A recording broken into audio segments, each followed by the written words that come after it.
Okay. So, ito yung available namin ngayon natin. Oo. So, very good unit. Okay. So, ito yung used surplus from Japan. Okay. So, ito yung best in class na series ng Nikon. Kung nakagamit kayo engineer na DTM 332, DTM 330, DTM 352, NPL 352, NPL 332, NPR 332, PR 352, ito ang series na top of the line. Okay, so kung ano yung program ng 332, NPL, NPR, DTM, DTM 322, ayan, ito rin ang program niya. Ang top of the line nila dyan ay 522. So, ang NPL ay prismless yan.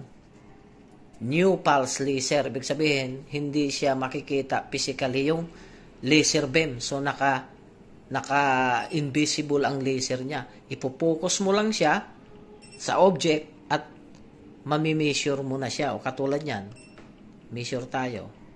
Ayan o. Nakapokus lang sa object. Ipopokus mo lang yung object at magsusukat na siya. So, dual din to. Prismless. Okay? So, dual. Prismless din siya. Kaya, ayan o, measure. Good. So, napakaganda ang program ng Nikon kung kayo ay burst kayo o yun ang ginagamit yung engineer. Nikon program kayo. Nikon user kayo. Ayan o.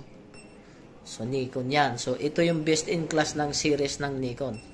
At napakatibay ang EDM nito. Best in class EDM sa nirelease na unit ng mga Nikon. Hindi nasisira. Napakaganda ang EDM niya. So, nakakapagsukat siya ng prism at prismless. Ipupokus mo lang yung object. Okay? So, Nikon. Okay? So, available ito ngayon. Ito yung available namin ngayon, engineer. So, kontakin nyo lang kami dyan kung gusto nyo makita o magtanong o kung magpa-demo dito sa unit namin. At ito ang available namin ngayon.